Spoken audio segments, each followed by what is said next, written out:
오늘 하나님께서 우리에게 주시는 말씀은 창세기 1장 26절에서 31절 말씀입니다. 구약성경 창세기 1장 26절에서 31절 말씀을 우리 함께 한 목소리로 읽도록 하겠습니다.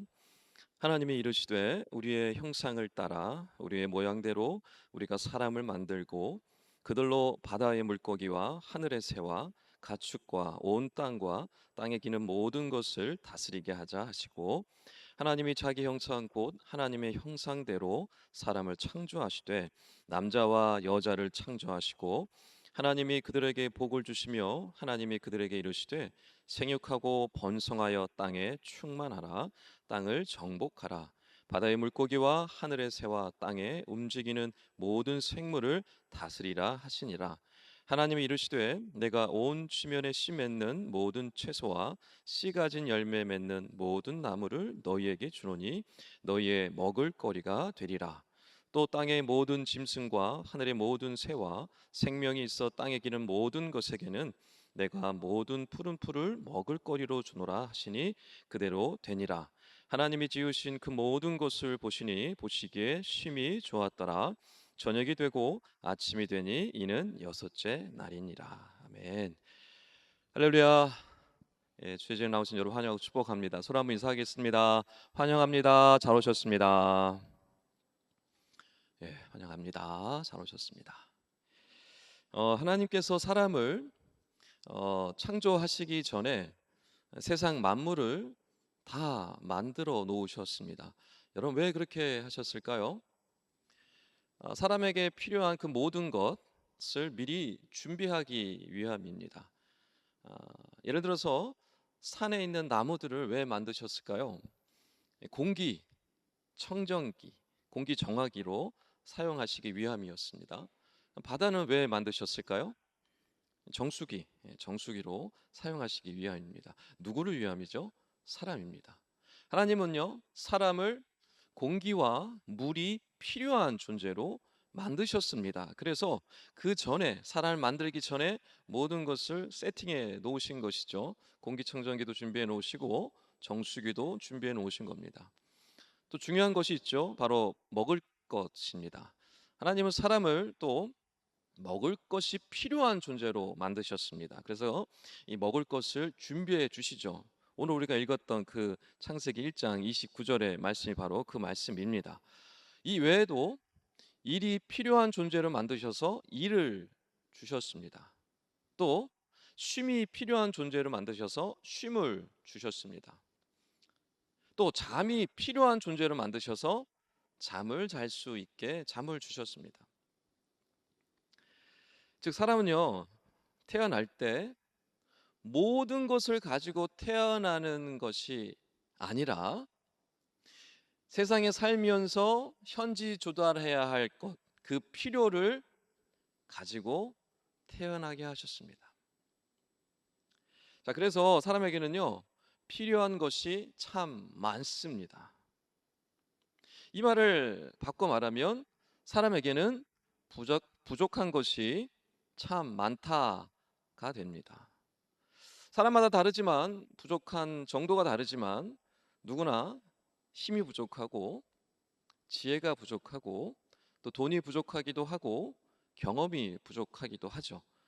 어떤 사람은 많은 것이 부족하지만 또 어떤 사람은 몇 가지가 부족하기도 합니다. 그래서 사람에게 부족함이 있다라는 것은 지극히 정상적인 것입니다. 여러분, 부족함을 대하는 자세를 잘 정립하셔야 합니다. 이게 우리의 인생을 살아가는데 굉장히 중요한 것이기 때문에 그래요. 여러분, 부족함을 어떻게 바라보고 있습니까? 나는 왜 이렇게 부족하지? 라고 한탄하며 살아가고 있습니까? 인생이 힘듭니다. 그래서 나는 사람이니까 나는 부족한 사람이고 그렇게 태어났어. 이건 당연해. 라고 생각하는 사람하고 전혀 다른 삶을 살아갈 수밖에 없습니다. 내가 부족한 존재다라는 사실을 인정할 때 비로소 다른 사람의 부족함에 대하여 너그러울 수 있고 무시하지 않을 수 있고 비난하지 않을 수 있습니다. 더 나아가서는 나의 부족함을 내가 채우기 위하여 열심히 살아가게 되고요. 더 나아가서 그 부족한 사람을 내가 채워주며 살아가는 삶을 살아가게 됩니다. 그래서 이 부족함을 대하는 자세, 여러분 굉장히 중요합니다. 지난 시간에도 잠깐 나눴지만 하나님께서 사람을 만드실 때 아담을 먼저 만드셨죠. 그리고 그 아담에게 하와를 지어서 보내줬습니다. 아담이 참 기뻐했죠. 자, 여러분, 하나님께서 왜 아담에게 하와를 보내주셨습니까? 아담에게 하와가 필요했기 때문입니다.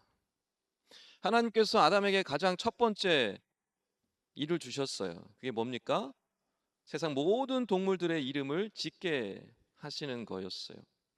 세상 생육하고 번성하고 땅에 충만하라라는 그 전체적인 명령, 그 명령의 첫 번째 임무가 바로 동물들의 이름을 지어주는 것이었습니다. 아담이 그 일을 참 잘 감당해냈습니다. 그런데 아담이 그 동물들의 이름을 지어주면서 한 가지 사실을 발견하게 됩니다. 어, 모든 동물들이 짝이 있는데 나에게는 짝이 없네. 자신에게는 짝이 없는 이 배필에 대한 필요성을 깨닫게 됩니다. 그 일을 함을 통해서. 여러분, 만약에 이 아담이 이 필요성, 자기 짝의 부족함, 이것을 만약에 모른 상태에서 하와를 만났다면 어떻게 되었을까요? 과연 이는 내 뼈 중에 뼈요 살 중에 살이로다라는 그 멋진 고백을 할 수 있었을까요? 아닐 겁니다. 자신의 부족함을 깨닫지 못했다면, 자신의 이 배필의 필요에 대한 것을 인지하지 못했다면 하나님께서 그 하와를 아담에게 보내주셨을 때 이렇게 얘기했을 수도 있어요. 하나님, 얘 뭐예요? 얘는 뭐죠? 하나님께서 아담에게 하와랑 같이 살아라 라고 했을 때 오히려 부담스러워 했을 수도 있습니다. 아, 혼자가 편한데 라고 했을 수도 있어요.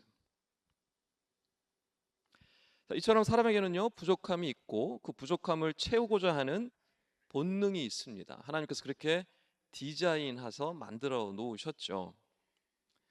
그래서 사람들은요 그 부족함을 채우기 위해서 열심히 살아갑니다. 열심히 사람을 만나고 열심히 일을 하고 열심히 공부하고 열심히 돈을 버는 것이죠. 그런데 여기서 놓치지 말아야 할 한 가지 사실이 있습니다. 그것은 뭐냐면 하나님께서 우리 인간을 부족하게 만든 그 이유이기도 한데요. 사람은 나 스스로 채울 수 없는 부족한 것이 있다라는 사실입니다. 여러분, 이 사실을 잊으시면 안 됩니다. 부족함은요 사람마다 다르죠. 예를 들어서 충만한 상태를 100이라고 합시다. 100이 다 채워진 상태라고 얘기할 때 어떤 사람은요 한 50%가 부족합니다. 그럼 어떤 사람은 한 30%가 부족하고요. 또 어떤 사람은 한 10%가 부족할 수도 있습니다. 그런데요 아무리 노력을 해도 채워지지 않는 5% 정도의 부족한 부분이 있습니다. 내가 아무리 애를 쓰고 내가 아무리 노력을 해도 채워지지 않는 그 5 정도의 부족함이 누구에게나 다 있습니다. 자, 그렇다면 그 부분은 어떻게 채울 수 있을까요? 사람을 통해서 채울 수 있고 또 하나님을 통해서 채울 수 있습니다. 그래서 하나님께서요 온 세상 만물을 먼저 만드신 이후에 사람을 지으셨다라는 거 기억하셔야 되고요. 또 사람을 만드실 때 서로 도와주도록 필요한 것을 채워주도록 지으셨다라는 사실을 여러분 기억해야 합니다. 자, 그래서 하나님께서 세상을 창조하신 다음에 지난 시간에 우리가 나눴지만 돕는 배필을 통하여 서로 돕도록 하셨다라는 사실, 이 사실을 기억해야 됩니다. 자, 그래서 오늘은 두 가지의 말씀을 나누려고 합니다. 나에게 없는, 내가 채울 수 없는, 내가 그 부족함을 절대로 채울 수 없는 그것이 있다라는 사실을 여러분 먼저 우리는 인정해야 합니다. 여러분에게도 부족함이 있어요. 여러분에게 어떤 부족함이 있습니까? 한번 생각해 보세요. 다양한 부족함이 있겠죠. 부족한 사람이 없기 때문에. 자, 그 부족함들 중에 여러분이 스스로 채울 수 있는, 스스로 그것들을 만족하게 할 수 있는 것들이 있을 수 있어요. 그런데 결코 여러분 스스로 채울 수 없는 부분이 있습니다. 그걸 여러분이 인정하셔야 합니다. 인정할 때만이 나에게 내가 채울 수 없는 그 부족한 부분이 있다라는 것을 인정할 때 비로소 다른 사람으로부터 채움을 경험할 수 있습니다. 나는 부족한 사람이야 라는 것을 인정하는 사람은요, 마음이 편해요. 내가 부족하다는 것을 감추지 않고 살 수 있으니까 얼마나 편하고 좋습니까? 그리고 더 나아가서 나의 부족한 것을 누군가 채워줄 수 있기 때문에 그 채워줌을 통하여서 또 얼마나 좋을 수 있겠습니까? 예를 들어서 늘 뭔가 빠뜨리고 사는 사람이 있어요. 여러분 주변에 있죠? 뭔가 늘 흘리고 다녀요. 흘리고 다니는 그 사람이 자기의 연약함, 자기의 부족함을 인정할 때 무슨 일이 일어날까요? 뭐 망할까요? 인생 망할까요? 뭐 공격당하고 그럴까요? 그렇지 않습니다. 자기의 부족함을 인정할 때 놀랍게도 누군가가 그에게 그 부족함을, 잃어버린 것들을 찾아줍니다. 그래서 잃어버린 사람, 부족한 사람은요, 누군가가 찾아주고 공급해 주니까 좋아요. 그리고 그 부족한 것을 채워주고 찾아주는 사람은요, 기쁩니다. 여러분, 이것이 관계의 놀라운 비밀입니다. 그래서 나의 부족함, 특별히 내가 채울 수 없는 그 부분이 있다라는 것을 인정할 때 비로소 우리는요, 기쁨을 경험할 수 있기 시작을 합니다. 남녀 간의 만남, 결혼도 똑같습니다. 한 5% 정도 부족한 사람을 만나야 행복할 수 있습니다. 혹시 지금도 여전히 100점짜리 100% 만족하는 사람을 찾고 있는 분이 혹시 있으십니까? 죄송하지만 그런 사람 없습니다. 왜요? 하나님이 온 세상 우리 사람들을 만드실 때 다 부족하게 만드셨어요. 100% 만족할 수 있는 사람, 100% 충만한 사람 없습니다. 예를 들어서 이런 거예요. 한 자매가 형제를 만났습니다. 교제하고 보니까 참 좋아요. 그런데 A가 부족해요. 그리고 다른 형제를 만났습니다. 이 형제는 A가 충만해요. 그런데 아쉽게도 B가 너무 부족해요.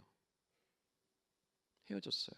다른 형제를 만났어요. 이 형제는 A도 충만하고 B도 충만해요. 그런데 너무 아쉽게도 C가 없어요. C가.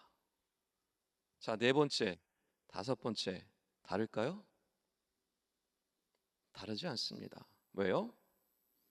사람에게는 누구나 스스로 채울 수 없는 그 5% 정도의 것이 있기 때문에 그래요.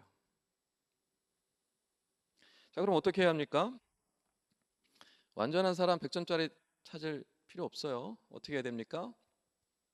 그 5% 정도의 부족한 그 부분을 내가 채워줄 수 있는 사람을 만나면 됩니다. 그러면 돼요. 여러분 결혼하기 전에 앞두고 있는 분들도 있을 텐데 이제 앞으로 결혼을 생각하고 있는 분들, 결혼하기 전에 서로 부족함을 감추시면 안 됩니다. 하루빨리라도 부족한 것을 드러내셔야 합니다. 그리고 뭘 해야 되냐면 나의 부족함을 인정할 뿐만 아니라 서로의 부족함을 알아보고 그 부족함을 감추는 것이 아니라 인정할 뿐만 아니라 더 나아가서 서로 약속해야 합니다. 나는 너의 부족함을 채워줄게. 너는 나의 부족함을 채워줘. 그렇게 약속하고 결혼하면요, 행복한 가정 이룰 수 있습니다. 천국을 이룰 수 있습니다. 그런데 상대방에게 100점을 요구하고 100점을 만들어서 오라고 하고 살면서 100점을 만들라고 강요하면 어떻게 될까요? 남편도 아내도 불쌍한 인생을 살아갑니다. 비극의 삶을 살아가게 됩니다.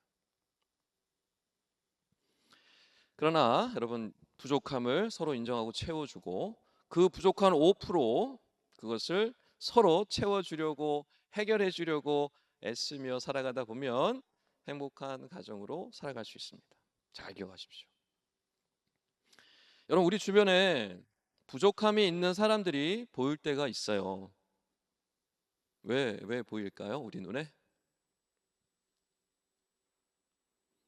아유, 너는 왜 이렇게 손이 많이 가냐? 너는 왜 이렇게 항상 모자르냐? 너는 왜 이렇게 많이 신경 쓰이게 하니? 이런 소리 들으려고 그런 걸까요? 아닙니다. 내가 그의 부족한 것을 채워주라고 하나님께서 나에게 보내주신 사람입니다. 이걸 꼭 기억하십시오. 비난하라고, 비난받아 마땅하다고 하는 게 아닙니다.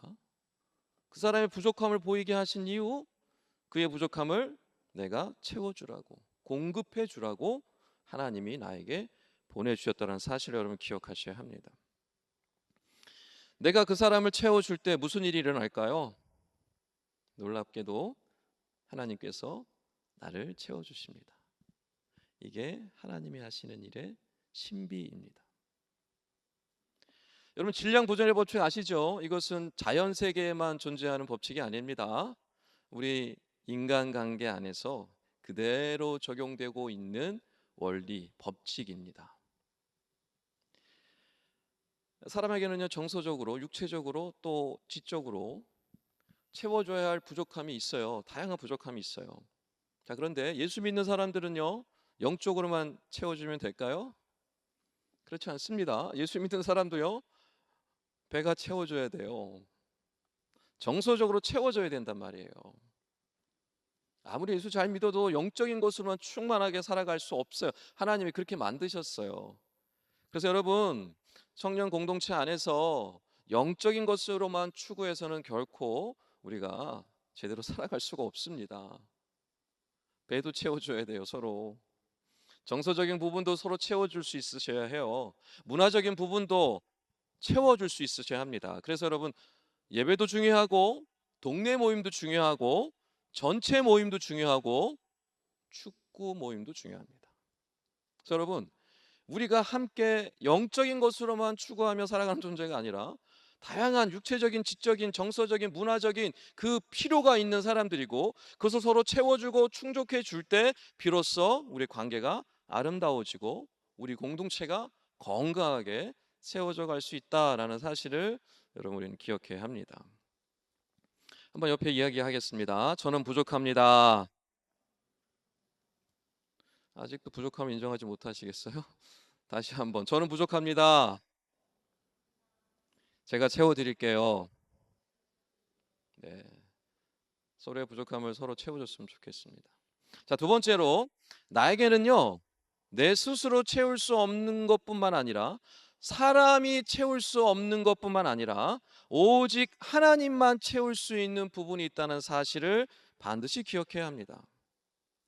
하나님께서요, 우리를요, 부족한 존재로 지으셨어요. 완전한 존재로 만드시지 않았습니다. 부족한 존재로 지으셨어요. 하나님 그렇게 디자인하셨단 말이에요. 그래서 성경에는요, 굉장히 자주 반복해서 나오는 말씀이 있어요. 그게 뭘까요? 너는 구하여라. 그러면 내가 줄게. 너는 부르짖으라. 그러면 내가 채워줄게. 여러분, 이 말씀이요, 구약 신약 반복해서 나옵니다. 왜 그럴까요? 오직 하나님만이 주실 수 있는 부분이 있기 때문에 그런 거예요. 오직 하나님만이 줄 수 있는 부분인데 자꾸만 딴 데 가서 찾으니까, 자꾸만 딴 거 붙잡고 만족하며 살아가니까 오직 하나님만이 줄 수 있는 것을 와서 구하고 찾고 얻어라 라고 말씀하고 있는 거예요. 그래서 이 사실을 알고 깨달은 사람은요, 사람으로부터 채워지지 않아도, 사람이 나에게 뭔가 주지 않아도 그렇게 낙심하지 않습니다. 왜요? 아, 이 부분은 사람이 아니라 하나님이 채워주시겠구나 라고 하나님께 나가서 구하게 되어 있어요. 시편 23편 말씀, 또 34편 말씀에 이 부족함에 대한 부분을 하나님이 어떻게 채워주시는지에 대한 아주 귀한 메시지가 있습니다. 우리 다 같이 한번 읽어볼까요? 자, 우리 1절부터 여호와는 시작. 여호와는 나의 목자시니 내게 부족함이 없으리로다. 너희 성도들아 여호와를 경외하라. 그를 경외하는 자에게는 부족함이 없도다. 젊은 사자는 궁핍하여 줄일지라도 여호와를 찾는 자는 모든 좋은 곳에 부족함이 없으리로다. 아멘. 시인이요, 하나님만이 채워줄 수 있다라는 사실을 알았어요. 그래서 그 하나님이 나와 함께 하실 때 더 이상 부족함이 없다라고 고백하고 있어요. 이런 부족함이 없다라고 고백할 때 그 부족함은 물질적인 부족함이 얘기할까요? 육체적인 부족함을 얘기할까요? 정서적인 부족함을 얘기할까요? 아니에요. 총체적인 부족함인데, 특별히 영적인 부족함, 세상 그 누구도 채워줄 수 없는, 그 누구도 채워줄 수 없는, 그 무엇도 채워줄 수 없는 그 부분을 채워주시는, 그 부족함을 채워주시는 그 하나님을 경험했기 때문에 그런 거예요. 그래서 아무리 대단한 사람일지라도 굶주려요, 부족해요, 궁핍해요, 뭔가 허전해요. 그런데 하나님을 경외하는 자는 뭐예요? 그 좋은 것을, 하나님이 주시는 것을 경험하게 돼요. 그래서 부족함이 없어져요. 그 말씀입니다. 여러분, 그렇기 때문에 하나님만이 채워줄 수 있는 부분이 있다는 이 사실을 여러분 알지 못하면 우리는 끊임없이 사람에게 가서 구하게 되어 있는 거예요. 끊임없이 내 스스로 그 부족한 부분을 채우려고 아둥바둥 살아가게 되어 있는 거예요. 어떻게 될까요? 좌절할 수밖에 없어요. 낙심할 수밖에 없어요. 왜요? 그 부분은 오직 하나님만이 채워줄 수 있는 부분인데, 그 누구도 그 무엇으로 채울 수 없는데, 그것을 구하려고 하니 어떻게 되겠습니까? 낙심하고 절망하며 살아갈 수밖에 없는 거예요. 그 삶을 계속 반복하면 할수록 어떻게 됐습니까? 공허한 삶을 살아갈 수밖에 없는 겁니다. 이스라엘 백성이 하나님 앞에 아주 큰 죄를 지었어요. 그 큰 죄가 무엇인지를 예레미야 선지자서에 잘 기록하고 있습니다. 여러분, 이스라엘 백성들이 얼마나 큰 죄를 지었을까요? 그 죄는 다른 게 아니었습니다. 우리 다 같이 한번 예레미야 2장 13절을 함께 읽도록 하겠습니다. 내 백성이, 시작. 내 백성이 두 가지 악을 행하였나니 곧 그들이 생수의 근원 되시는 나를 버린 것과 스스로 웅덩이를 판 것인데, 그것은 그 물을 가두지 못할 터진 웅덩이들이니라. 아멘. 이스라엘 백성이요, 생수의 근원 되신 하나님을 버렸어요. 그리고 웅덩이를 팠어요. 이게 무슨 뜻입니까? 오직 하나님만이 채워줄 수 있는 그 부분이 있는데 웅덩이를 파서 다른 것으로 채우려고 했다는 뜻입니다.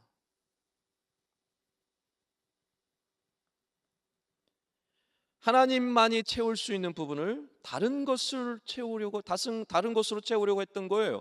그래서 결국에 이스라엘 백성들에게 남은 것은 무엇입니까? 고통과 아픔과 허무와 좌절과 낙심밖에 남지 않았어요.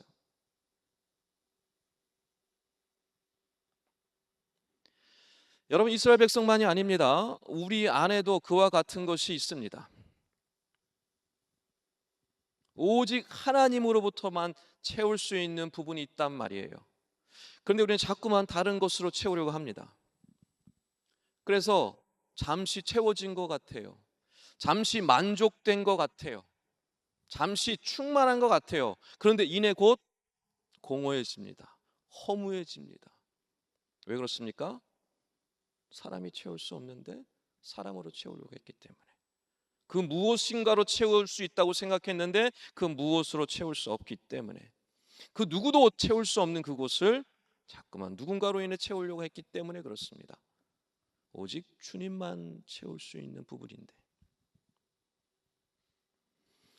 여러분, 사람은요, 영적인 존재이기 때문에 하나님으로부터 영적인 부분을 공급받아야 됩니다. 이 영적인 부분을 공급받아야 되는데 자꾸만 정서적인 부분으로 채우려고 하고, 지적인 부분으로 채우려고 하고, 육체적인 부분으로 채우려고 하고 문화적인 것들로 채우려고 할 때 절대로 해결되지 않습니다. 하나님의 말씀을 영의 양식이라고 표현한 이유는 바로 여기에 있습니다. 우리는 영적인 존재이기 때문에 하나님의 말씀을 먹어야 살 수 있습니다. 말씀을 먹지 않을 때 병이 들 수밖에 없습니다. 말씀을 계속해서 먹지 않을 때 죽을 수밖에 없습니다. 영적으로 죽습니다. 성찬도 마찬가지입니다. 예수님께서 성찬식을 만들어 주시고 성찬을 진행하고 지키라고 신신당부를 해 주셨어요. 왜 그렇게 하셨습니까?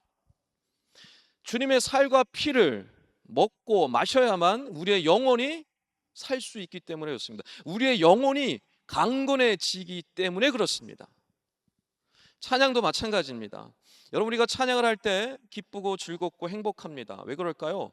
우리는 찬양을 하기 위하여 지음받은 존재이기 때문에 그렇습니다. 이사야 선지자 43장 21절에 말씀하고 있죠. 이 백성은 내가 나를 위하여 지었나니 나를 찬송하게 하려 함이니라 라고 말씀하고 있어요. 우리가 찬양을 할 때 하나님 기뻐 받으시고 영광 받으십니다. 그러나 더 중요한 부분이 있어요. 우리가 살아나요. 우리의 영혼이 기뻐해요. 우리의 영혼이요 살아난단 말이에요. 이게 우리의 영적인 부분이 채워지기 때문에 그렇다는 걸 여러분 기억하셔야 합니다. 그래서 여러분, 영적으로 지금 다운되어 있거나 영적으로 어려움을 겪고 있거나 영적인 굉장히 힘든 시기를 지나가고 있다고 한다면 여러분, 말씀 앞으로 나가셔야 하는 거예요. 기도의 자리로 나가셔야 하는 겁니다. 찬양의 자리로 나가야 하는 거예요. 그래야지 우리는 영적으로 체험받을 수 있기 때문에 그런 겁니다. 그런데 자꾸만 세상의 것들로 누군가로 인해서, 사람으로 인해서, 그 무엇인가로 인해서 채우려고 하니 절대로 채워줄 수가 없는 것이죠. 해결이 안 되는 겁니다. 하나님 우리를 그렇게 만드셨어요. 그래서 그 누구도, 사랑하는 사람조차도, 결혼한 사람들은 같이 살고 있는 아내든 남편이든 채워줄 수 없는 부분이 있다는 사실을 기억하셔야 합니다. 오직 주님만이 채워줄 수 있는 부분이 있어요. 자, 한번 우리 고백했으면 좋겠습니다. 옆에 얘기했으면 좋겠습니다. 밑 빠진 독에 물 붓지 맙시다. 오직 주님만이 생수 되십니다. 기억하십시오. 그게 우리가 사는 비결입니다. 말씀을 정리하겠습니다. 우리 성 프란치스코의 평화의 기도를 한번 띄워주시고요. 한번 읽고 말씀 마무리하도록 하겠습니다. 여러분 다 아실 거예요. 성 프란치스코, 그분이 멋진 기도문을 우리에게 남겨주셨어요. 한번 같이 읽어보도록 하겠습니다. 주여, 시작. 주여, 나를 평화의 도구로 써주소서. 미움이 있는 곳에 사랑을, 다툼이 있는 곳에 용서를, 분열이 있는 곳에 일치를, 의혹이 있는 곳에 믿음을, 그릇됨이 있는 곳에 진리를, 절망이 있는 곳에 희망을, 어둠이 있는 곳에 빛을, 슬픔이 있는 곳에 기쁨을 가져오는 자 되게 하소서. 위로받기보다는 위로하고, 이해받기보다는 이해하며, 사랑받기보다는 사랑하게 하소서. 우리는 줌으로써 받고 용서함으로써 용서받으며 자기를 버리고 죽음으로써 영생을 얻기 때문입니다. 아멘. 여러분, 오늘 설교의 주제를 너무 잘 표현해 주고 있어요. 우리는 서로 채워주라고, 주라고, 공급하라고, 베풀라고 지으셨단 말이에요. 근데 우리는 자꾸만 어떻게 살아갑니까? 내가 채우려고, 내가 받으려고 자꾸만 그렇게 살다 보니요, 싸우고 갈등이 일어나고, 지금 여러분 보고 있듯이 전 세계에 일어나고 있는 일들 보고 있듯이 전쟁이 끊이지 않고 있습니다. 여러분 삶에도 여전히 전쟁이 끊이지 않고 있다면 여러분, 내가 지금 뭔가 잘못 살아가고 있다는 것을 빨리 깨달으셔야 합니다. 나는 부족한 사람입니다. 부족한 존재로 태어났습니다. 이 땅에 살면서 그 부족한 것을 채우도록 살도록 디자인되어 있어요. 내 스스로 채울 수 있는 부분이 있습니다. 열심히 채워야 합니다. 또 내 스스로 채울 수 없는 부분이 있어요. 사람을 통해서 채울 수 있어야 합니다. 또 내가 그 사람을 채울 수 있어야 되겠죠. 또 하나님만이 채울 수 있는 부분이 있음을 반드시 기억해야 합니다. 이렇게 부족한 것이 많은 우리들이기 때문에 하나님께서 우리를 왜 같이 붙여주신 거예요? 왜 우리를 만나게 하신 거예요? 왜 우리를 한 공동체로 불러주신 거예요? 서로 부족함을 지적하라고? 서로 부족함을 비난하라고? 상처 주라고? 아닙니다. 반대예요. 채워주라고. 부족함을 공급해 주라고. 그리함을 통해 서로 주고받으면서 온전함을 만들어 가라고. 그게 바로 하나님께서 우리를 지으신 목적입니다. 그리할 때 우리 가정이 행복해질 수밖에 없어요. 우리 공동체가 행복해질 수밖에 없어요. 우리 관계가요 좋아질 수밖에 없습니다. 저는 우리 신구 공동체가 행복한 공동체가 되었으면 좋겠어요. 정말 서로 어떻게 하면 도와줄까, 어떻게 하면 베풀까라고 고민하며 걱정하며 살아가는 공동체가 되었으면 좋겠어요. 얼마나 행복한 공동체가 되겠습니까? 저는 우리 신구 공동체가 그와 같은 공동체가 되었으면 좋겠어요. 하나님 기뻐하시는 그 아름다운 공동체가 되어주셔서 여러분 세상에 나가 살아갈 때 놀라운 역사들이 일어나게 될 겁니다. 여러분을 통해서 오늘 프란치스코의 기도처럼 평화의 도구가 되어져서 나눠주고 베풀고 섬김을 통하여 하나님의 놀라운 역사를 이루어 가시게 될 겁니다. 이번 한 주간 여러분 학교에서 직장에서 이와 같이 쓰임 받으시는 우리 모든 청년들 다 되시기를 주님의 이름으로 축원합니다.